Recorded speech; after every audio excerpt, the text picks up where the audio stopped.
Hi guys, welcome to God the Text.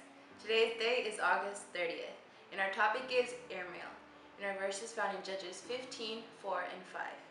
Then Samson went and caught 300 foxes, and he took torches, turned the fox's tail to tail, and put a torch between each pair of tails.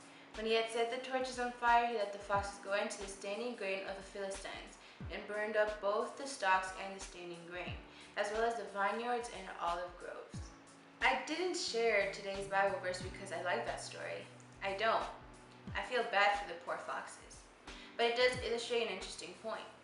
When you send something out into the world that you have no control over, it can affect the world in ways you couldn't even imagine. Samson let the foxes go into the fields of grain, but they also ended up burning down the vineyards and olive groves. Clearly, Samson had a message to send. Too bad Samson didn't use bottles or balloons, two traditional ways to send messages off into the world. The first bottled message was sent back in 310 BC by a philosopher named Theophrastus, who wanted to prove that the Mediterranean Sea was filled by the Atlantic Ocean. In the 16th century, the English Navy used bottles to send messages about enemy positions.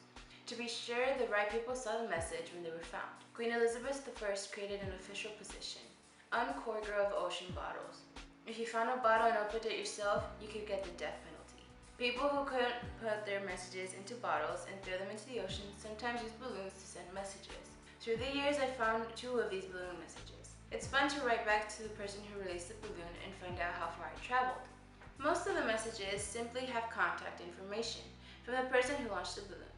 But in South Korea, Christians have launched balloons carrying New Testament, scripture verses, and other gospel messages they hope that will land in North Korea and spread the good news since Christianity isn't welcome there.